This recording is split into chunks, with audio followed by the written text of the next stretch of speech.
르노 삼성자동차 노사 분규가 또다시 안개 속으로 빠져들고 있습니다. 임단협 잠정 합의안이 노조의 찬반 투표에서 부결됐습니다.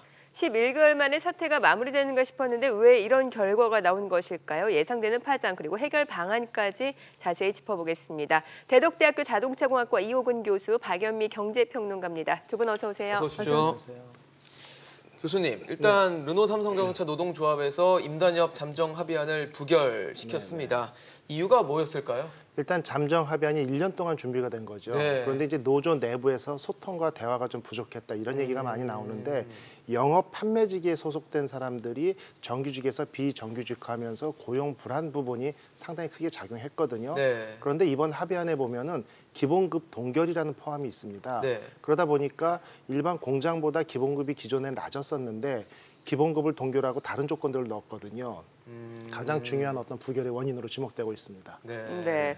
앞서 부산공장 기업 노조 소속 조합원들은 이제 52.2% 역대 최대 찬성률을 보이면서 극적 타결의 기대감을 키웠었는데 이게 노노 갈등에 대한 우려가 커졌다 이런 분석이 나오더라고요. 어떻게 보십니까? 네, 지금 말씀하신 것처럼 부산 공장 안에서는 이제 물량을 추가로 받을 수 없을지도 모른다. 또 나가서는 작년 12월부터 꾸준히 부분 파업을 해왔기 때문에 지역의 협력업체들이 굉장히 어려운 상황이거든요. 네. 그런 것들 고려할 때 이번에는 우리가 합의를 해야 한다는 공감대가 있었는데 교수님 말씀하신 것처럼 전국의 산재해 있는 영업조직에서는 일단 기본급 동결에 반발을 하고 있는 상황이고요.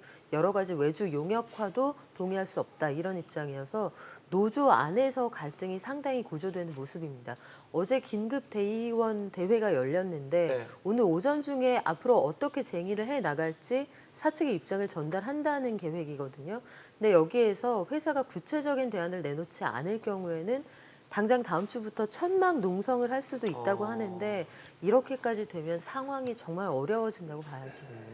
그러면 앞서 르노 삼성 노사가 잠정 합의한 내용을 좀 살펴볼까요? 네, 당초에는 이제 전환 배치 같은 것들을 할 때 노조의 합의가 필요하다. 네네. 합의와 협의는 다르거든요. 네. 협의는 의견을 교환해서 어느 정도 선에서 절충점을 찾을 수 있는데 합의는 반드시 같은 의견에 동의를 해야 해요. 그러면 노조가 끝까지 반대할 경우에는 전환 배치 못한다는 그런 주장이었는데 그 내용을 좀 고쳐서 절차적으로 적극적인 협의를 한다 이렇게 문구가 들어가게 됐고요.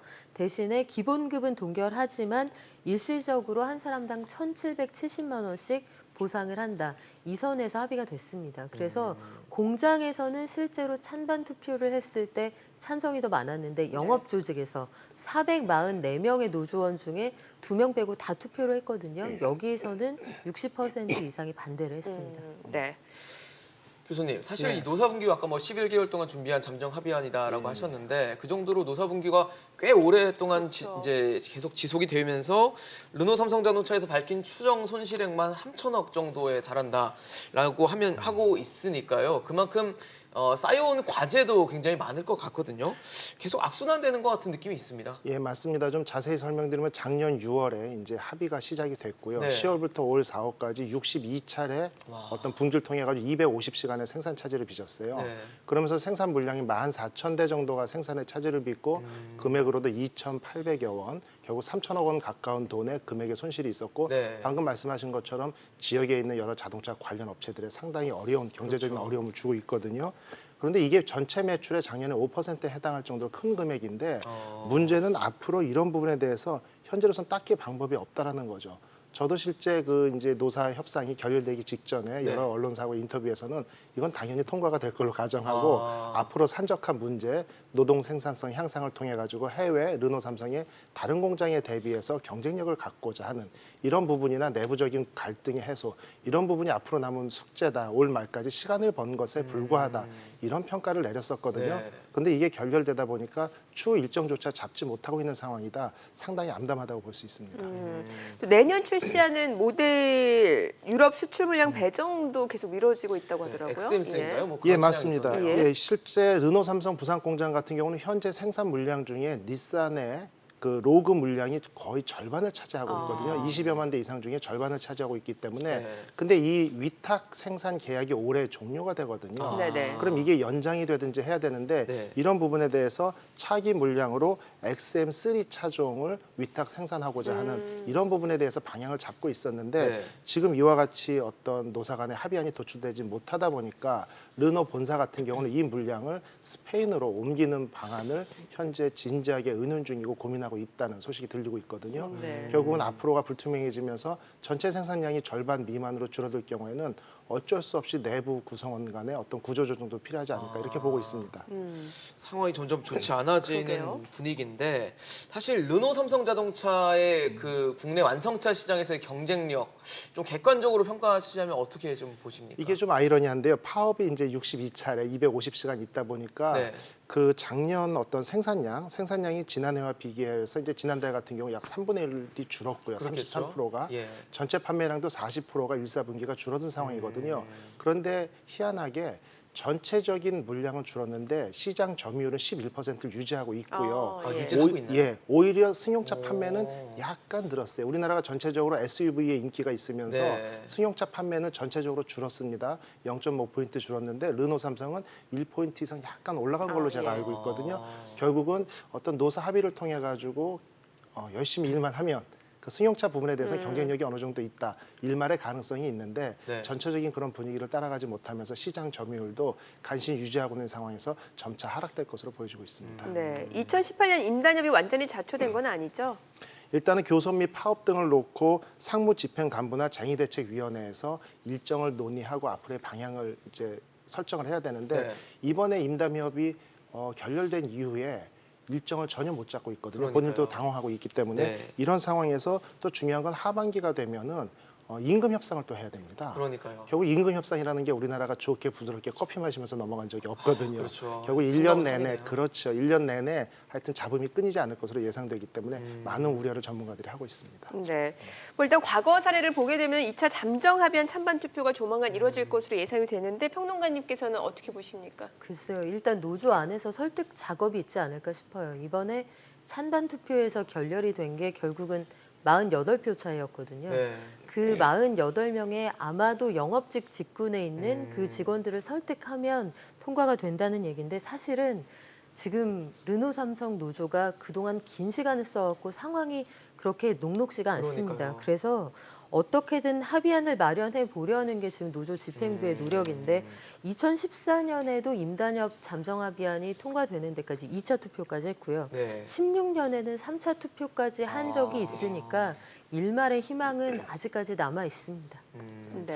사실 뭐 이거는 가정이긴 합니다만 협상이 만약 끝끝내 타결이 되지 않는다라고 하면 우리가 좀 고민해야 될 부분들이 더 많아질 것 같기도 하고요. 또 일각에서는 뭐 이러면 안 되겠지만 한국쯤에 전철을 밟을 수도 있지 않냐라는 우려 섞인 시선도 분명히 있거든요. 분명히 객관적으로 느껴야 하는 공포인 건데 군산 경제가 지금 어떻게 돌아가고 있는지 여기에 대한 경각심은 저는 필요하다고 봐요.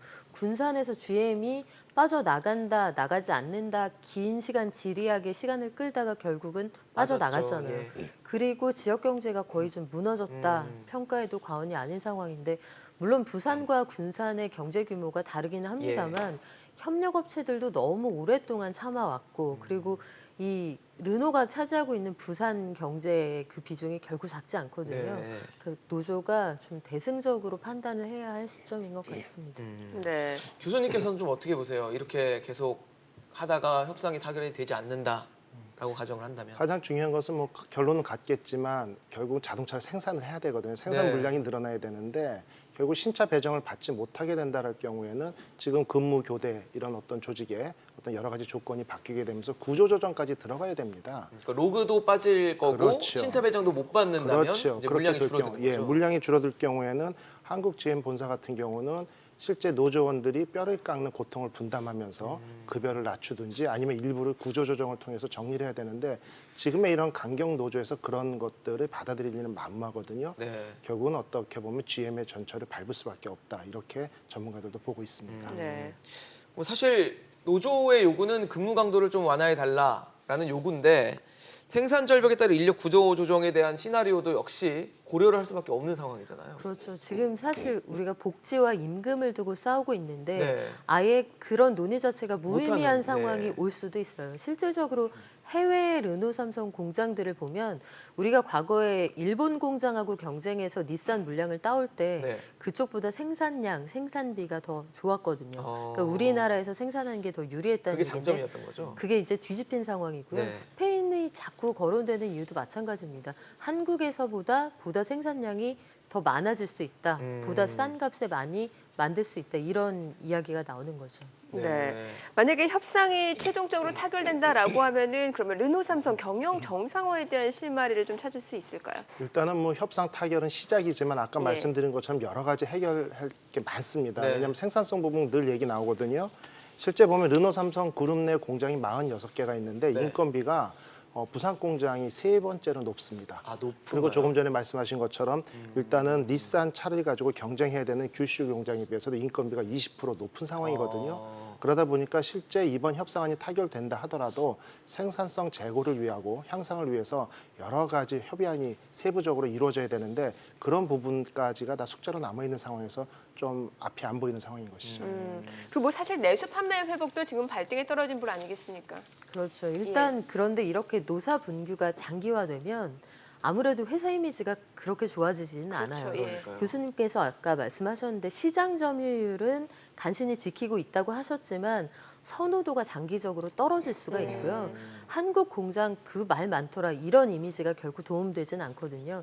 사실 자동차라는 게 굉장히 기술적인 제품이긴 한데 이미지를 보고 구매하게 되는 대표적인 네. 상품이기도 해요.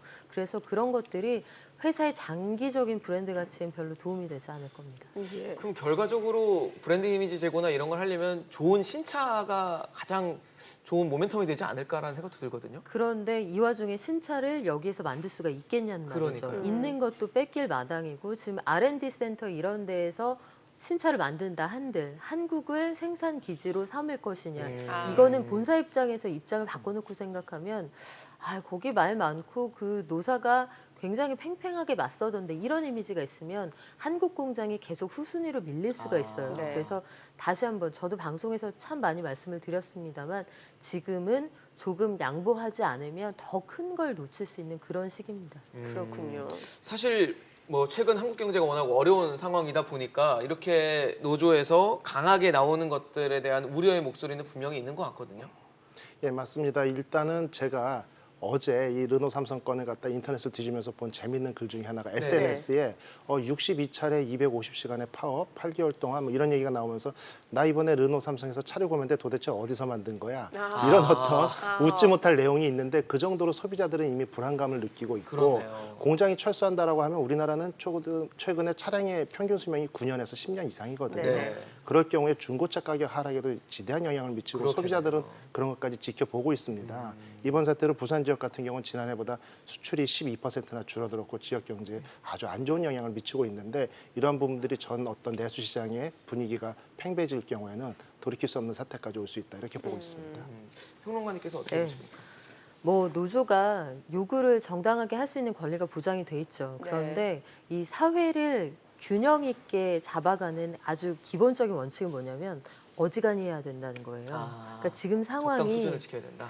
엄마 아빠한테 비싼 장난감 사달라고 하면 사줄 수도 있어요. 근데 가정 형편을 고려해야 되잖아요. 그러니까 지금 상황이 딱 그 상황이 아닐까 싶습니다. 그리고 네. 노조에게 일방적인 희생을 강요하고 있는 그런 상황도 아니거든요. 네네. 알겠습니다. 오늘 르노 삼성차 노사 갈등과 관련해서 대덕대학교 자동차공학과 이호근 교수, 박유미 경제평론가와 이야기 나눠봤습니다. 두 분 말씀 잘 들었습니다. 고맙습니다.